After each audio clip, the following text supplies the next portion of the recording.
this is an iHeart podcast. Guaranteed human. It's an Olympics you'll never forget. Prime time in Milan. The moments. Chloe Kim with the gold medal flex. The stars. Ilya Malinin. Out of this world. The spectacle from beautiful northern Italy with very special guests every night of the Olympics. Experience the world's biggest show. Prime time in Milan. Tonight, 8/7 Central on NBC and Peacock.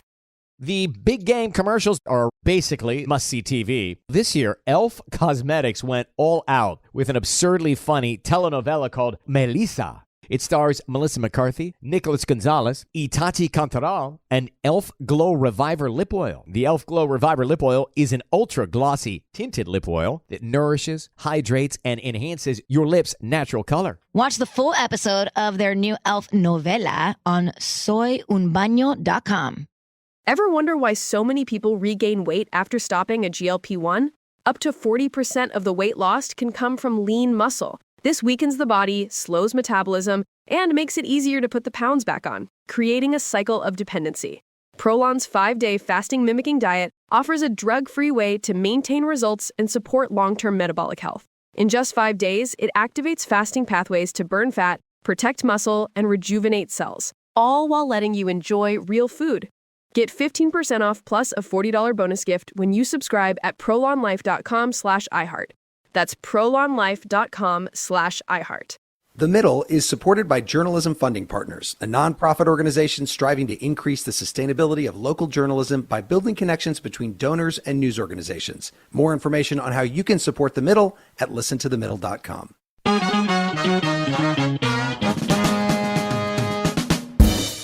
Welcome to The Middle. I'm Jeremy Hobson, coming to you from St. Louis Public Radio this week. But our house DJ Tolliver is at Nashville Public Radio because I guess, Tolliver, you like hot chicken more than toasted ravioli. Toasted ravioli? That don't sound too good, man. I don't know. That's what they have here. That's famous in St. Louis. So we've also got a studio audience here in St. Louis for the first time. So if you hear people clapping and laughing or booing, that's them. Tolliver, we also have some new Middle listeners this week. Yes, indeed. Let's welcome the listeners of Cincinnati Public Radio. Welcome. Welcome, Cincinnati. And let's talk for a minute about the three cities that we're talking about here. St. Louis is shrinking in size every year. It actually peaked in population around 1950, just after the Gateway Arch was designed, when it was the 8th largest city in the country.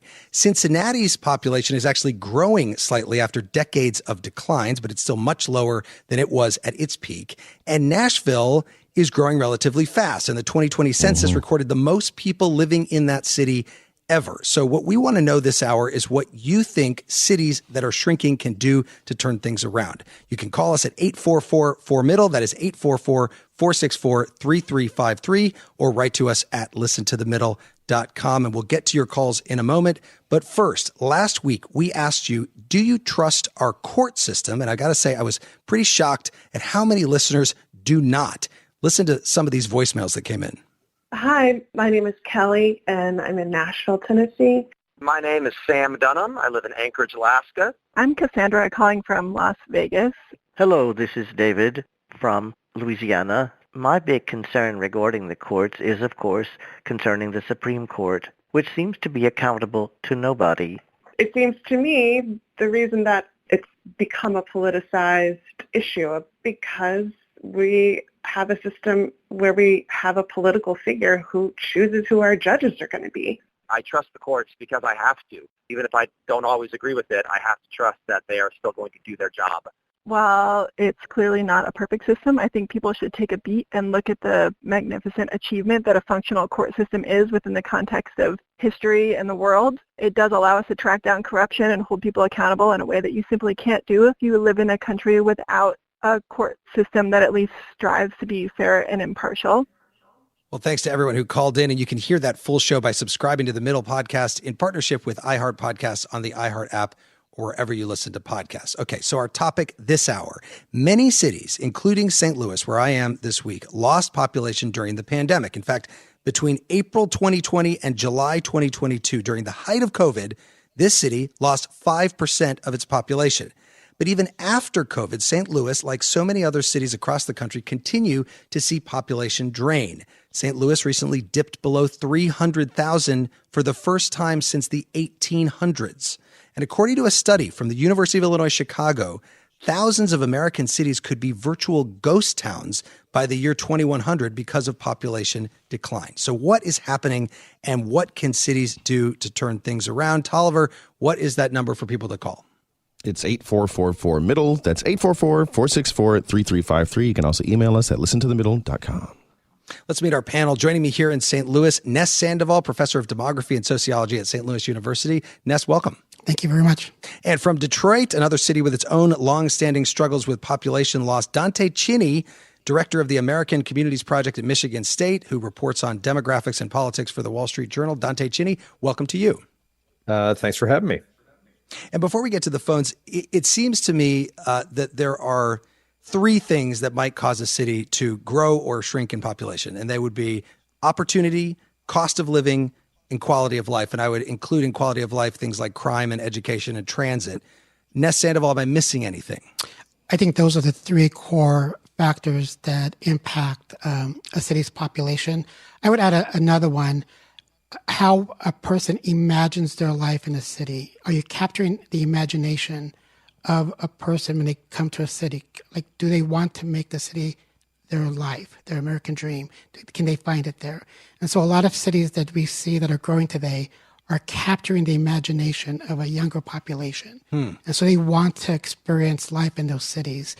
And cities that are shrinking were no longer part of that imagination. So how are those cities, I mean, let's say Nashville, we said it's at the highest level it's ever been. How is that capturing the imagination? Well, I think part of it's jobs, part of it's a good university. You have a fair amount of recreational activities around football and other sporting events.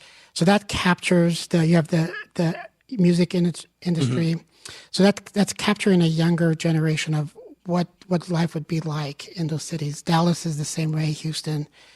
So we see these cities that are capturing the imagination of people who are movers. And we have to remember, to grow, you have to have people move into your city through migration. The second way you grow is you have more babies, right, and the people dying. And the reality is that the current estimates for the United States by the Congressional Budget Office, around 2042, births and deaths will be the same. And we see already in many cities in the United States, deaths outnumber births. And so this is, if you're going to grow and you already have more people dying and are born, the only way you can grow is through migration. Dante Chinni, you just heard Ness Sandoval mention some cities in Texas. A lot of the fastest growing cities are in the Sun Belt, Texas, Florida, places like that. Is that, do you think, because of the cost of living, opportunity, politics, what? I think when you look at the growth in the South, I think economic opportunity is a lot of it. I think climate, which some of that actually may end up reversing in the next 20 years. I mean, I know in Michigan, they're thinking that they're going to get climate refugees at some point here. And I think you look at, I'm still astounded by the number of people moving to Phoenix where it's 110 degrees and there's no water, but they keep coming. And at some point, it's a climate, better way of life, better economy. Whether or not that continues, that's a really complicated question. I don't know. The trends in many of these cities have been going on for decades, but how much did the pandemic accelerate the flight from cities, Dante Chinni? So I would say that cities have three big challenges right now.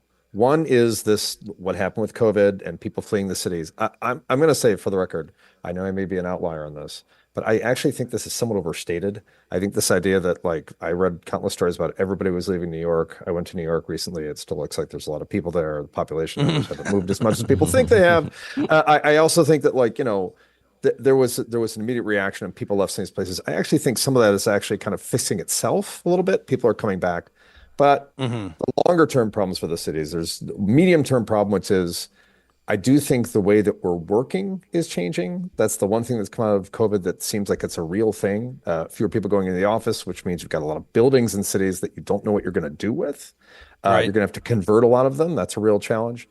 But the long-term problem, the thing we're talking about here, and even when you talk about population changes and population growth, is for a long time, the cities, the boom in cities of the past 20, 25 years, 25, 30 years maybe, has really been about this idea of young people moving to cities because they wanted to be in a different place than they were. They don't want to be in suburbia. They want to live in a different place their parents lived. A little bit about what the professor's talking about in terms of like capturing the imaginations of people.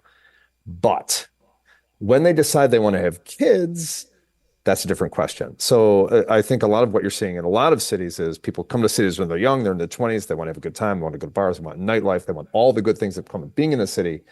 But then the schools come into the equation. Right. And then they've got to move to the burbs. Let's go to the phones. And our number is 844-4MIDDLE. That's 844-464-3353. Connie is joining us from Milwaukee, Wisconsin. Connie, welcome to The Middle. Go ahead.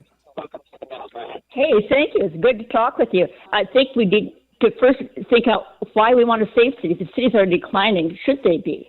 Perhaps their time has ended. But I think we want to say that they probably aren't. I know St. Louis, at least, has a wonderful history. It's got a wonderful heritage. It's got wonderful people there, and it's an efficient way to provide services in the area and to enhance the quality of life. I think the way we can bring people in simply is through immigration. There's a lot of biases and prejudices that need to be overcome. But once we do that, I think if we welcome people, welcome young families, welcome children, I think that a lot of our problem will be solved. Okay, Connie, thank you for that. Ness Sandoval, immigration, you brought that up. You brought up migration from different cities in the country, but what about immigration from other countries? It's part of the solution.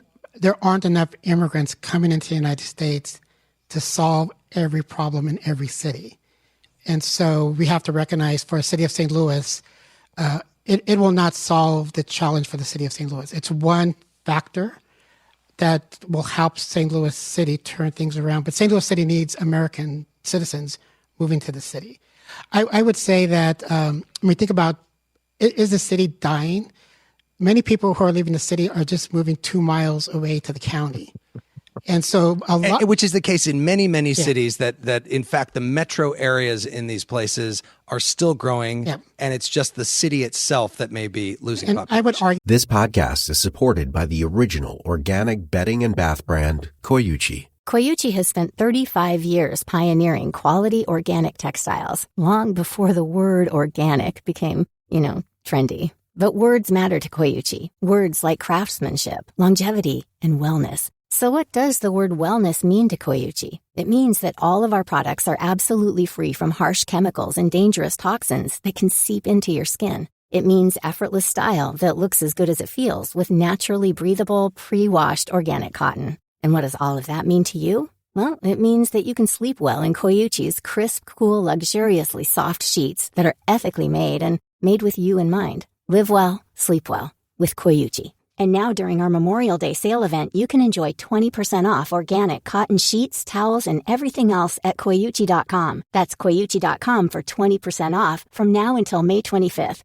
Koyuchi.com. That the city-county here in St. Louis, it's essentially demographically one unit because so many people are crossing that border every single day for work, school, and they're moving. If we look at the tax return data, we see that this St. Louis City and St. Louis County are dependent on each other.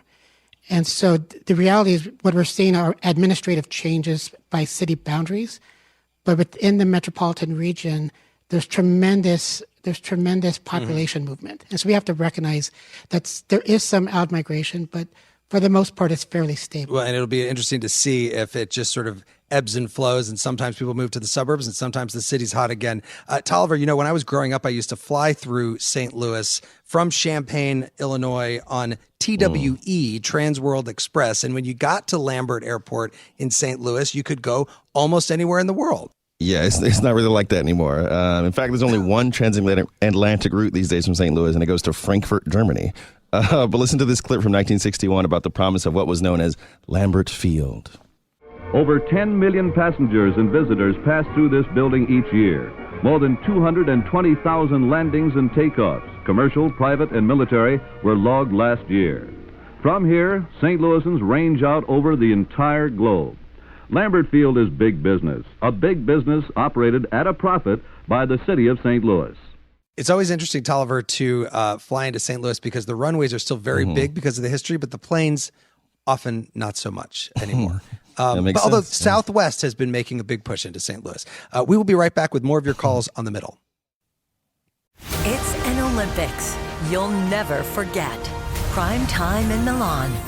The moments. Chloe Kim with the gold medal flex. The stars. Ilya Malinin. Out of this world. The spectacle from beautiful northern Italy with very special guests every night of the Olympics. Experience the world's biggest show. Prime time in Milan, tonight 8/7 Central on NBC and Peacock. Welcome to the A Building. I'm Hans Charles. I'm Menelik Lumumba. It's 1969. Malcolm X and Martin Luther King Jr. had both been assassinated, and Black America was at a breaking point. Rioting and protests broke out on an unprecedented scale. In Atlanta, Georgia, at Martin's alma mater, Morehouse College, the students had their own protest. It featured two prominent figures in Black history, Martin Luther King Sr. and a young student, Samuel L. Jackson. To be in what we really thought was a revolution. I mean, people were dying. 1968, the murder of Dr. King, which traumatized everyone. The FBI had a role in the murder of a Black Panther leader in Chicago. This story is about protest. It echoes in today's world far more than it should, and it will blow your mind. Listen to the A Building on the iHeartRadio app, Apple Podcasts, or wherever you get your podcasts. This is Ryder Strong, and I have a new podcast called The Red Weather. It was many and many a year ago in a kingdom by the sea. In 1995, my neighbor, Anna Trainer, disappeared from a commune. It was hard to wrap your head around. It was nature and trees and praying and drugs. So no, I am not your guru. And back then, I lied to my parents, I lied to police, I lied to everybody. There were years, Ryder, where I could not say your name. I've decided to go back to my hometown in Northern California, interview my friends, family, talk to police, journalists, whomever I can, to try to find out what actually happened. Isn't it a little bit weird that they obsess over hippies in the woods and not the obvious boyfriend? They have had this case for 30 years. I'll teach you sons of to come around here and my wife. Boom, boom. This is The Red Weather. Listen to The Red Weather on the iHeartRadio app, Apple Podcasts, or wherever you get your podcasts. This is The Middle. I'm Jeremy Hobson. If you're just tuning in, The Middle is a national call-in show focused on elevating voices from the middle, geographically, politically, and philosophically, or maybe you just want to meet in the middle. This hour, I'm at St. Louis Public Radio, and we're asking you what cities that are losing population can do to turn things around. Tolliver, can you give that number for people to call in? It's 8444-MIDDLE. That's 844-464-3353. You can also write to us at listentothemiddle.com or on social media. I'm joined by St. Louis University Professor of Demography and Sociology, Ness Sandoval, and Dante Chinni, Director of the American Communities Project at Michigan State University. And before we go back to the phones, Ness Sandoval, what about the numbers? Do you trust the numbers from the census about how many people are in these cities? I believe these are estimates, and I believe they're very good estimates. But you have to remember they are an estimate. There's administrative data underneath these numbers that we can verify. So the births and deaths come from the Centers for Disease Control. Right. The housing survey, we can look at the housing permits. And so we have to remember that these are estimates, and with any estimate, there's a margin of error. I think we should focus on the trend. And so if you see a trend over 2 or 3 years, the estimate is probably correct. Dante Chinni, what about the political implications of the cities that are rising and falling in population? Obviously, more people in a city, more people in a state. You have more electoral votes. You have more congressional representation, et cetera. Yeah. So the congressional representation and the electoral college representation are a little different. So people think about all these cities are growing in Texas. That must mean Texas is growing. It means a lot for Texas in terms of electoral votes, but what it really means is the cities grow. Look, there's a saying that I'm sure the professor hears that we talk about as journalists all the time, which is density makes Democrats. So the more dense a population is in an area, the more likely it is to vote Democratic. This is even true if you look at small rural areas. The urban core, such as it is, in them will be Democratic. So, for instance, in Texas, Dallas is growing, Fort Worth is growing. Fort Worth is now Democratic, and Tarrant County around Fort Worth is now Democratic. So in terms of drawing up those congressional seats, obviously you can draw seats a lot of different ways. But if you really were drawing a true representation, the urban parts of Texas are blue and getting bluer, but Texas is massive. And what it really means in terms of the electoral votes is Texas keeps gaining seats. Those are red electoral votes, even though in terms of what's happening in those urban areas, the urban areas are getting bluer. Actually, one other really quick point I want to throw out about Nashville. Nashville is really interesting because it is growing. It's a really interesting city.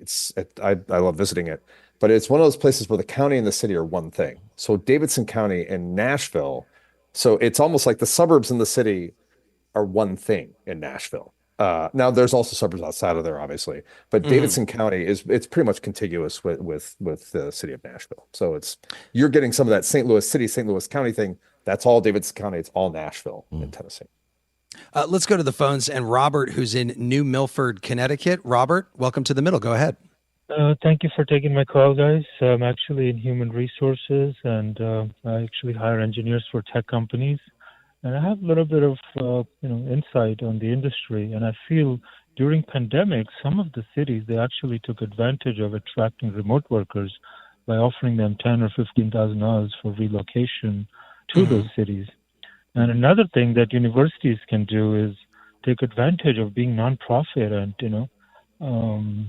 every tech college, they have OPT for these tech students, for universities who are studying for computer.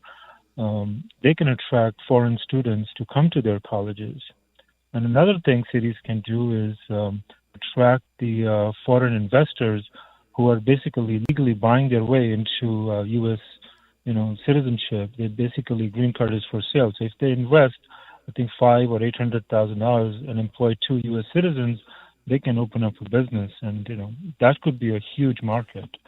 So you think that there are ways for cities to incentivize workers to come into the city, even if it may cost more, even if it may not be as good of a quality of life as they can get in some suburb somewhere? Well, quality of life will obviously improve if there is investment from foreign companies and investors, right? I mean, it just goes hand in hand. Robert, thank you for that call. Ness Sandoval, what do you make of that? It's an interesting point. So when we look at population change, we look at household change. And so we always have to remember, like if you lose 5,000 residents, you have to understand what were the types of households that you have lost. So if you look at the city of St. Louis as an example, almost all of the population change since 2019 is from Black families with children leaving the city. It's basically one component of the households leaving. And they're leaving why? It's a very complicated story, but part of it's schools, part of it's crime, part of it's opportunity structure. And they're moving 2 or 3 miles to St. Louis County, St. Charles County, where that opportunity structure is in place, it's accessible. But you have white households moving into the city. In fact, there are more white households in St. Louis City today than there were in 2010. So I would argue, is the city of St. Louis is not dying. It's going through a great metamorphosis of demographic change. It's losing families with children, and it's gaining what we call solos and dinks. Solo, double income, no kids. Right. And this is happening throughout the United States. And so these are larger changes where suburbs are just more conducive to families with children, and cities are attracting single and double income, no kid families. Yeah. And empty nesters. You have to remember, empty nesters are coming back into cities as well. And let's go right back to the phones. Let's go to Jim. What do you think? What do you think cities can do here to turn things around if they're losing population? I'm in Missouri, St. Joseph, Missouri right now, but we actually are from St. Louis originally, in the Maplewood neighborhood. And there's no reason for young families to be living in the city of St. Louis proper really anymore. There's a general feeling of lawlessness, that it's unsafe, that schools are poor. Schools are not very high quality, put it that way. And for families, the suburbs offer more because they have better schools, there's better environments for the kids to grow up in. So to try to get families back just into St. Louis proper, they're going to have to get a handle on the crime. They have to have some housing and some schools that are up to the same standards that you'll find out in the suburbs, like out in the county. Jim, thank you for that call. Dante Chinni, when you hear that, I'm sure there are many listeners, many people who have decided to move out of cities. And I don't want to pick on St. Louis. This isn't just about St. Louis. There are all kinds of cities dealing with these issues. But what about the idea of, people saying the schools aren't good enough, the crime is a problem, and when they leave, it sometimes can make those problems even worse? Yeah, this is exactly what we were just talking about before, was the changes that are happening in St. Louis are happening in Detroit too. Like the people that are leaving Detroit are Black families. The people are moving in. Detroit is still heavily African American, but it's the white population in Detroit's growing, and it's young professionals with jobs. What do you do to get the families to stay? Because the other thing that families bring to a city is they bring stability, right? Like otherwise, if you're just turning over 20 somethings every 10 years, it does. I mean, yes, the city's vibrant and exciting and things like that. But, like neighborhoods are built around families. And how do you get people to stay? I will say I live in Washington, D.C. It's where we live. We raised 2 kids in Washington, D.C. The kids went to public schools in Washington, D.C.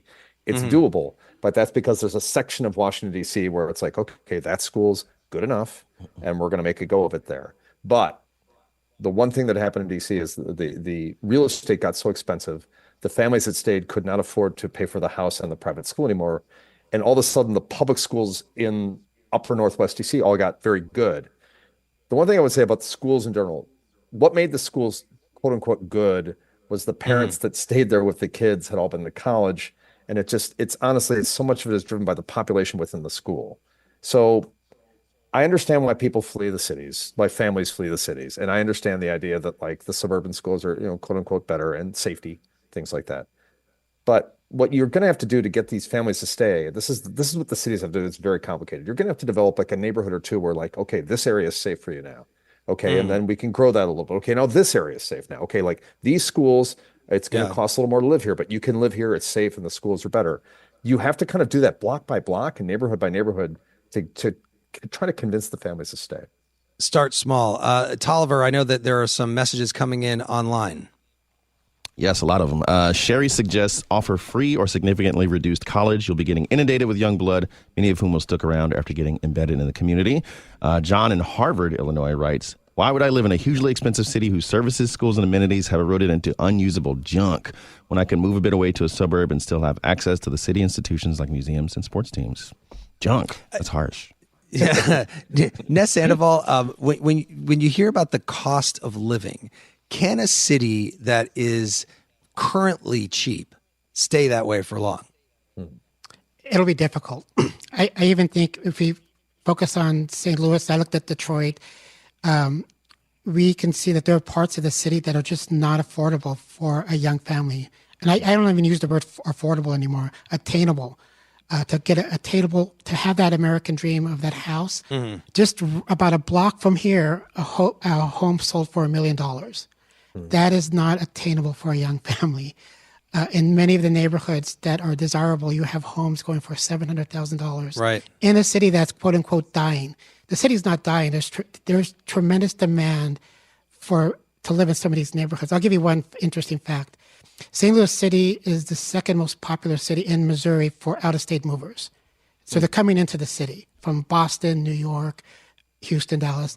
But there's only a set of neighborhoods that are getting this benefit. And in those neighborhoods, you see the neighborhoods change in terms of income, education. Some of the neighborhoods have, on average, median household income like $115,000 now, which was not the neighborhood 20 years ago. So some of these neighborhoods are going through gentrification, tremendous amount of displacement happening there. And so parts of the city are on fire. Other parts are declining. So we have to recognize that I would say that there are at least 4 different St. Louis cities. It depends which part of the city you're in and how you're experiencing it. Let's go to Rita, who's in Houston, Texas, on the phone. Hi, Rita. Welcome to The Middle. Go ahead. Hey, I have to say something really interesting. My mother was born in 1922 in St. Louis, and her father owned a grocery store. The Depression basically forced him out of business because he couldn't offer credit anymore. People couldn't pay.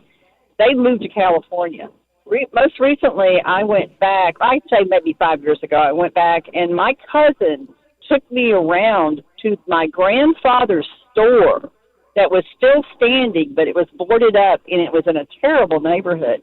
He took it to me to my great-grandfather's house that was a beautiful house at one time, but the roof was caved in. He said I could buy that house for $1 if I put at least $250,000 in to fix it up. He goes, but you can't live here. The crime is so bad that you would not want to be here. In fact, I bought an old car. I couldn't even drive my new car into this neighborhood with the fear of getting carjacked. So, you know, my God. But so Rita, you feel safe in Houston. You like being in Houston. I'm actually in the outside area. I'm in Sugar Land, which is probably one of the most diverse areas in the country. We have people from all over the world that live in Sugar Land, and it is absolutely stunningly beautiful. There's not a gum wrapper on the sidewalk. It is so clean. There's no homeless people. It's like a freaking utopia compared to, you know, St. Louis, which actually is an amazing city with a ton of history. I was on a layover, and I had to stay. Choice Hotels get you more of what you value. Here's a little tune to help you remember. Same drive, different day. Don't you wish you were getting away? Pack your bags and come on through. Texas, Ohio, Alaska, we're up there too. Comfort Inn, it's calling your name. Save on the stay. Oh, and free waffles are yours to claim. Well, I hope you like my little song. Book direct at choicehotels.com. Another day, my cousin went to work. I'm like, what am I going to do? I want to go to the museum. I went to the downtown history museum. And that big mural of Charles Lindbergh on the wall, I mean, it's just amazing. But it really talked about what killed St. Louis was racial issues. It was supposed to be the New York of the Midwest, but racial issues destroyed that city. Tell you what, doing better with racial issues can bring that city back. Okay, Rita, thank you very much. I want to go to our guest. And Tolliver, you got to watch out because Rita could be a great fill-in for you someday. I mean, she's got a lot to say. Let her keep going.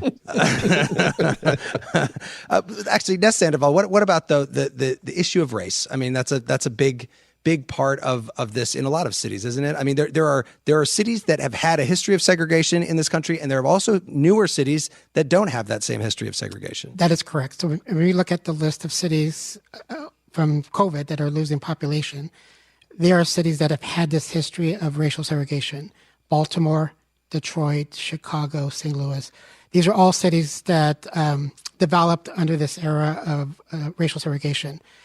Houston, Dallas, Phoenix are all cities that developed after racial segregation. And so the opportunity structure is very different in Houston compared to Milwaukee, Chicago, Detroit, where you have spatial segregation. And the magnitude of spatial segregation in these cities does not exist in Charlotte. It does not exist in Houston and Dallas. Although it's there, what we're talking about, the clustering and the concentration, is nowhere near the levels. And so when people go to Charlotte, they can live in an integrated neighborhood fairly easy. Houston, Dallas, Phoenix. And St. Louis is still a very segregated, Milwaukee, Chicago, very diverse cities at the macro level. But the neighborhoods themselves in the city are still fairly segregated. Dante Chinni, what are your thoughts on that? Well, I mean, that's the story of Detroit, right? Detroit's population collapse was tied to white flight that really began in the 50s and sped up after the riots in the 60s. And that's really the story. And the other thing I think that hurt Detroit, no mass transit system, which means everybody had a car. The city was built around the car. The highways were quick ways to get out of town. You could live in the suburbs and work in the city. So I think it's definitely it's a huge part of the story of Detroit. Detroit's about 80% African American, 78%, something like that. Mm-hmm. It's very, very African American city, very black city. That said, it's like I love going to Detroit. I don't feel threatened when I'm in Detroit at all. I love the city of Detroit. The one thing I would say about the caller's point is this. Yeah. Yes, it's wonderful there are no gum wrappers, no homeless, and not everybody's idea of utopia is the same thing as the one thing I'd say. New York City is a mess, but I love it. I love New York. It's a beautiful mess, and it's not everybody wants the same thing. People want different things where they live. So some people want that urban coaching, such as it is. Well, I'm glad that you brought up Detroit, because you're right. There was a time when, Tolliver, the Motor City really seemed like the economic capital of the country. Yeah, I actually have a clip here that's going to transport us back in time to the Detroit of the 1980s. From any angle, the face of a city is in part its skyline. So it is with the unmistakable silhouette of the towering Renaissance Center, the hallmark profile of Greater Detroit, Super City, USA. Well, welcome home. Welcome home. Welcome to Super City, USA. You know, the guy sounds like Elvis, Tolliver. I know it's not Elvis, but it sounds like Elvis singing that song. I'm convinced, man. Let's move to Detroit. Let's do it. Also, I think we need to make a jingle like that for the middle with like singers and everything. I think that could be good. We will be right back with more of your calls on the middle. It's an Olympics you'll never forget. Prime time in Milan. The moments. Chloe Kim with the gold medal flex. The stars. Ilya Malinin. Out of this world. The spectacle from beautiful northern Italy with very special guests every night of the Olympics. Experience the world's biggest show. Prime time in Milan, tonight 8/7 Central on NBC and Peacock. Welcome to the A Building. I'm Hans Charles. I'm Menelik Lumumba. It's 1969. Malcolm X and Martin Luther King Jr. had both been assassinated, and Black America was at a breaking point. Rioting and protests broke out on an unprecedented scale. In Atlanta, Georgia, at Martin's alma mater, Morehouse College, the students had their own protest. It featured two prominent figures in Black history, Martin Luther King Sr. and a young student, Samuel L. Jackson. To be in what we really thought was a revolution. I mean, people were dying. 1968, the murder of Dr. King, which traumatized everyone. The FBI had a role in the murder of a Black Panther leader in Chicago. This story is about protest. It echoes in today's world far more than it should, and it will blow your mind. Listen to the A Building on the iHeartRadio app, Apple Podcasts, or wherever you get your podcasts. This is Ryder Strong, and I have a new podcast called The Red Weather. It was many and many a year ago in a kingdom by the sea. In 1995, my neighbor, Anna Trainer, disappeared from a commune. It was hard to wrap your head around. It was nature and trees and praying and drugs. So no, I am not your guru. And back then, I lied to my parents, I lied to police, I lied to everybody. There were years, Ryder, where I could not say your name. I've decided to go back to my hometown in Northern California, interview my friends, family, talk to police, journalists, whomever I can, to try to find out what actually happened. Isn't it a little bit weird that they obsess over hippies in the woods and not the obvious boyfriend? They have had this case for 30 years. I'll teach you sons of to come around here with my wife. Boom, boom. This is The Red Weather. Listen to The Red Weather on the iHeartRadio app, Apple Podcasts, or wherever you get your podcasts. This is The Middle. I'm Jeremy Hobson. We're asking you this hour, what can cities that are losing population do to turn things around? You can call us at 844-4MIDDLE. That's 844-464-3353. Or you can reach out at listentothemiddle.com. I am joined by St. Louis University professor of demography and sociology, Ness Sandoval, and Dante Chinni, who's director of the American Communities Project at Michigan State University. And let's go right back to the phones and Michael, who's in Birmingham, Alabama. Hi, Michael. Welcome to The Middle. What do you think? Yeah, thanks for taking the call. Yes, welcome to Birmingham, Alabama. You were talking about a city with historic segregation. And yes, Birmingham for decades has lost population, but in the last census is starting to see an uptick in population. And it's, of course, focused on the downtown core. And I think part of the reason Birmingham is seeing a bit of a turnaround is because it's worked very hard to create an authentic place. And in fact, Birmingham just hosted the Main Street Now conference, the Main Street Organization National Conference that usually doesn't come to a city this small. I think Birmingham has done a really good job over the last decade or so in revitalizing its downtown historic core, taking those historic buildings and turning them into lofts, having a wonderful walkable downtown community with cool restaurants and cafes coming in, bakeries, cultural assets that are all walkable. And people are recognizing that if you want an urban experience, you can have it in Birmingham, and yet you're only a half hour away from, getting out to the natural beauty of Alabama. So I think creating an authentic place is one way that you can help revitalize downtowns. Great, Michael. Thank you for that. I'll say, Dante Chinni, that I was just in Kansas City, which has a beautiful, walkable downtown with restaurants and cafes and all kinds of stuff. Really nice to walk around in. But I also wonder whether suburbs, as people move more into the suburbs, that they're going to, young people are going to want to recreate spaces that are like cities, basically, with exactly what Michael is talking about. Yeah, I mean, you can try. I mean, it's so I think, look, I've seen it's the way the suburbs develop. So, particularly if a suburb evolves around the idea that there was a small town there next to the big city and then stuff popped up around it, you can kind of try to recapture some of that stuff. There's some of that stuff in Detroit on the west side of the city, and Royal Oak and Ferndale, these cities that are really close suburbs to Detroit, like within a couple of miles, but have their own distinct feels. But the infrastructure was there in those cases. That it was when Detroit was further away, the sprawl had to get out to them. So there were towns there. To build that from scratch is difficult. It's very, very difficult to build a downtown atmosphere from scratch. You can try.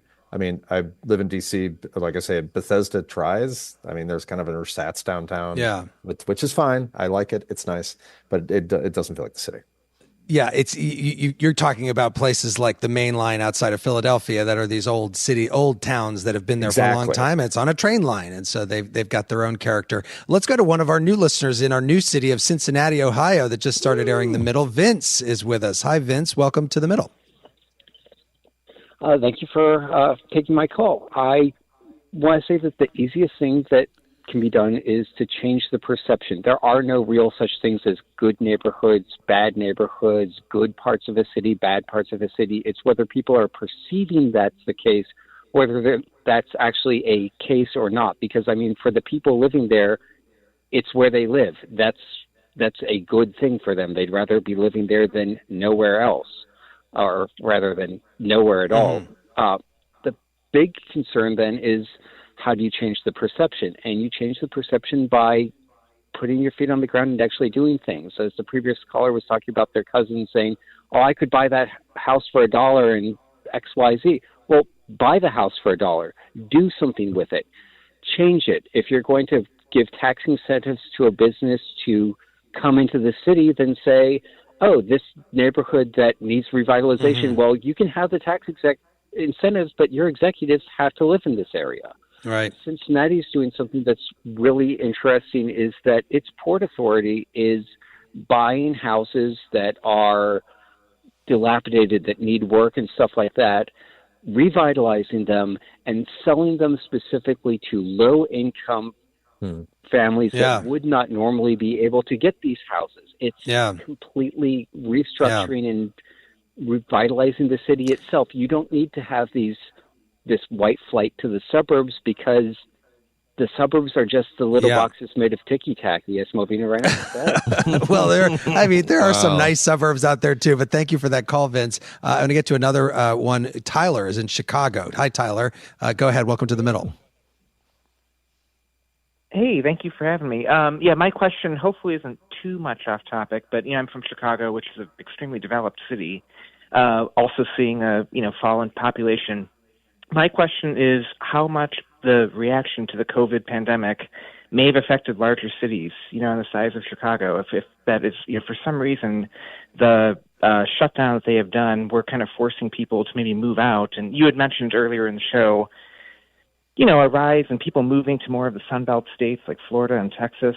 A lot of those cities, when we were completely shut down, they were completely open. And I wonder if that changed anyone's perspective of a city, even though Chicago, in my opinion, is amazing. If people maybe think, well, if this ever happens again, if I'm living somewhere, else, maybe the result would be a little bit different. Great question, Tyler. Ness Sandoval, what about that? The reactions to the pandemic and how that changed migration patterns? Yeah, I think there is an element to people reassessed where they wanted to live with the option for remote work. I think we see it in Silicon Valley, where people were able to move, and we see that some cities are benefiting from that migration, especially in Montana and Idaho, Denver, Colorado. Remote work is here to stay, right? Companies invested in it. There is a demand for labor, and so trying to convince people to move is very difficult when you have a partner that needs to move with you to bring families. It's a lot easier to hire somebody who's willing to do remote work. And the infrastructure is built now for many companies to hire people without having to work around the idea of a moving company, finding a house.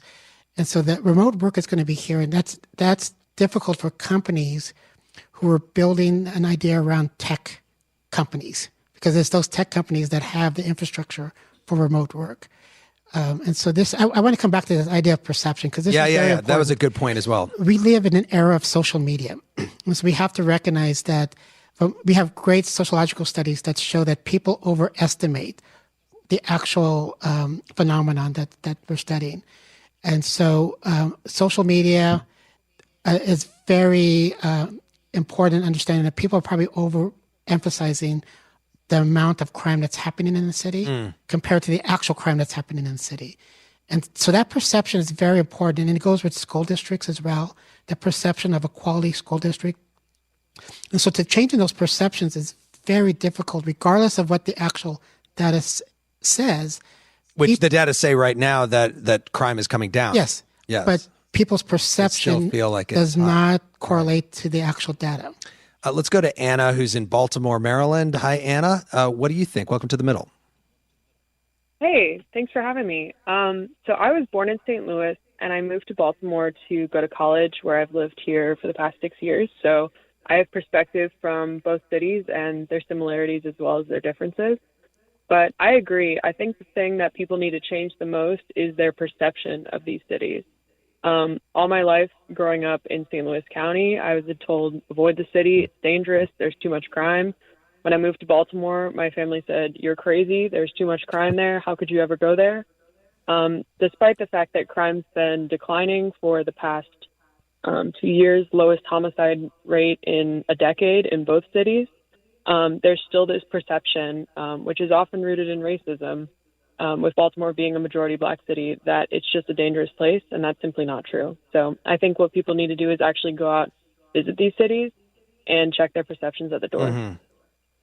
Anna, thank you for that. Tolliver, I want to go to you because you are a person that you walk. You don't drive. You walk everywhere. Yeah. And are you ever afraid of as you walk around at all? No, and I've been to a lot of the cities that the two cities she's mentioned. I've never felt afraid in Chicago growing up. I think, I fear, like hops more than I would, just some random guy on the street, just to be honest, Yeah. Let's get to Nikki, who's in Detroit. Hi, Nikki. What do you think cities could do to turn things around if they're losing population? Well, I think one of the things that Detroit did so well is to get really creative restaurants and bars and stuff that made people come down who used to be afraid to go into the city and realize that it's a great place. And they can drive around, and now there's grocery stores downtown now. There's new buildings, there's new housing, but we still have the school problem downtown. I think building up the schools is... Oh, go ahead, sorry. I was just going to say, you think that the nightlife more important than the schools to you?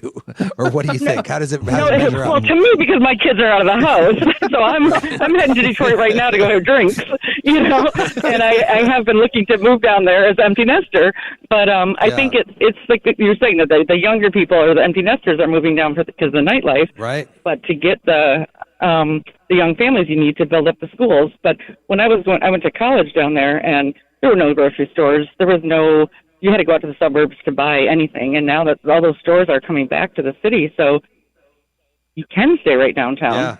Yeah. Nikki, so it's a great city.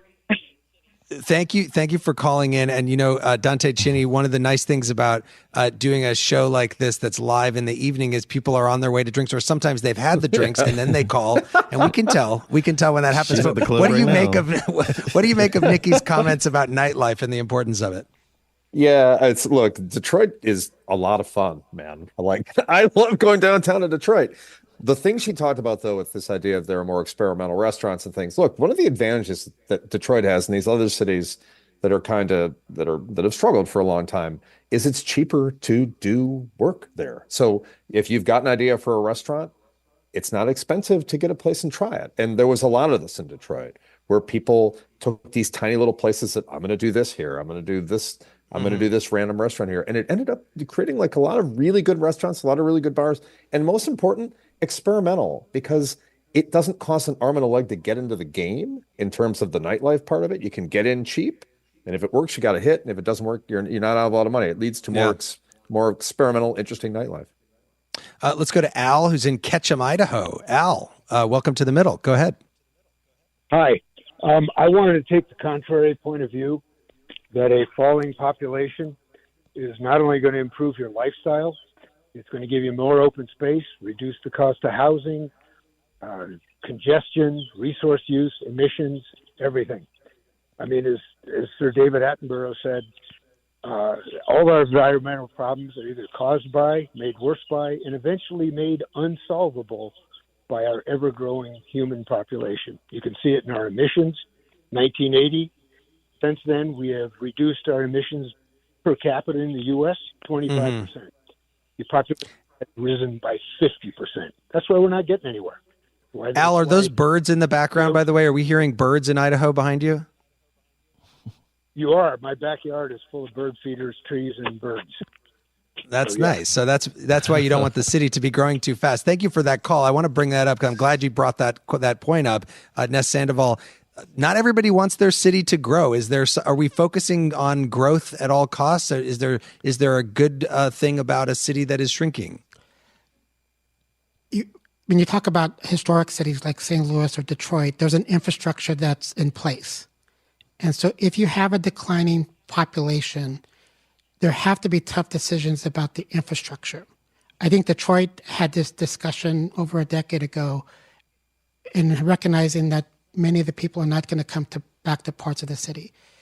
And so, yes, you may have to rethink and replan how we give part of the city back to Mother Nature. There are lots of communities, there are lots of cities in the suburbs that we call them NIMBY, not in my backyard, who are actually they're not very favorable for economic development. They don't want attainable housing. They want to preserve their way of life. They want low density, which is fine. And so not everybody wants economic growth in their suburban areas. But I think for the core city, the principal city like Detroit, Pittsburgh, Cleveland, you have an infrastructure in place that can support higher density, that can support economic development. And so I would encourage these cities not to give up and try to encourage population to come back. Just an interesting point about St. Louis City. It's different than Detroit because St. Louis City was a majority black city.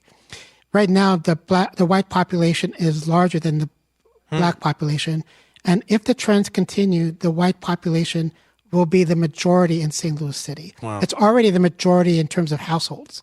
And so we're about 5 to 7 years away for that to happen. So St. Louis City is not dying. There's a metamorphosis going on. Let me finally go to you, Dante Chinni, and ask you whether you think that there is a generational issue. We've heard from younger people, we've heard from older people. Is there something about our generations that affects whether people want to be in cities or whether they don't want to be in cities right at this moment in time? Is that feeding into what we're dealing with? I think there's always a generational aspect to this, and that you probably want what you didn't have as a kid a lot of times. If you grew up in the suburbs, there's a certain romanticy. The city's a romantic idea, at least when you're young, for a while. But again, what does it mean when you're ready to become like your mom and dad? That's the question. Generationally, right now, where are we as cities? Cities had a really nice run for a lot of young people wanting to move back into them after college to have this kind of vibrant downtown life. Is that going to continue? look, I might be the outlier here, but the idea that like the cities are all going to be empty in 100 years sounds bizarre to me. I expect to see that to continue. Like, look, when you're young and you want to have fun and you want to meet people and maybe you want to meet the person that you're going to be with for the rest of your life, it's easier to do that in a city than it is out in the suburbs. I think. Or just open up your phone is what people do these days. I guess that's different. That's why true. Go to a bar when you can just open up your phone? Swipe. We are out of time, except for Tolliver has a quiz for our guest. Tolliver, the floor is yours. I'll keep it short and sweet. All right. Which American town has the smallest population? And this is a trick question. All right. Beaufort, Wyoming, Monowee, Nebraska, Hibbert's Gore, Maine, or Lost Springs, Wyoming.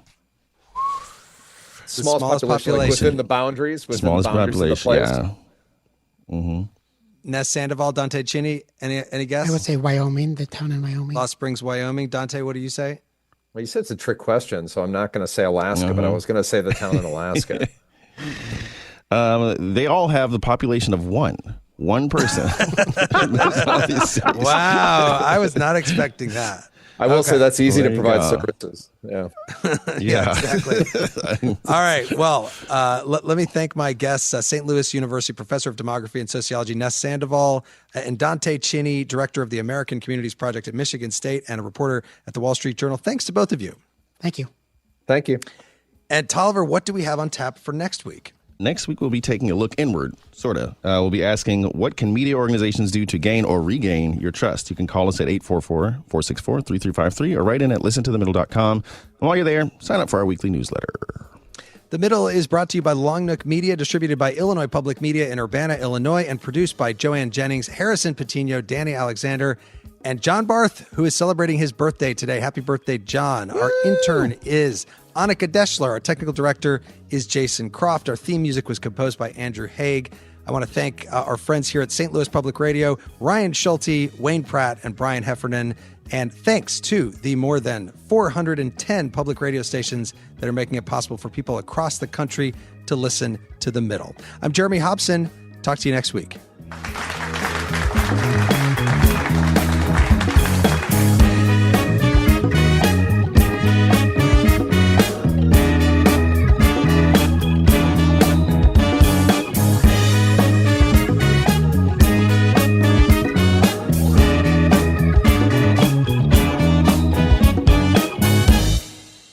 Over the last couple years, didn't we learn that the folding chair was invented by Black people because of what happened in Alabama? The Montgomery Brawl. This Black History Month, the podcast Selective Ignorance with Mandy B unpacks Black history and culture with comedy, clarity, and conversations that shake the status quo. The Crown Act in New York was signed in July of 2019, and that is a bill that was passed to prohibit discrimination based on hairstyles associated with race. To hear this and more, listen to Selective Ignorance with Mandy B from the Black Effect Podcast Network on the iHeartRadio app, Apple Podcasts, or wherever you get your podcasts. 1969. Malcolm and Martin are gone. America is in crisis. And at Morehouse College, the students make their move. These students, including a young Samuel L. Jackson, locked up the members of the Board of Trustees, including Martin Luther King Sr. It's the true story of protest and rebellion in Black American history that you'll never forget. I'm Hans Charles. I'm Menelik Lumumba. Listen to The A Building on the iHeartRadio app, Apple Podcasts, or wherever you get your podcasts. When segregation was a law, one mysterious Black club owner, Charlie Fitzgerald, had his own rules. Segregation in the day, integration at night. It was like stepping on another world. Was he a businessman, a criminal, a hero? Charlie was an example of power. They had to crush him. Charlie's Place, from Atlas Obscura and Visit Myrtle Beach. Listen to Charlie's Place on the iHeartRadio app, Apple Podcasts, or wherever you get your podcasts. This is an iHeart podcast. Guaranteed Human.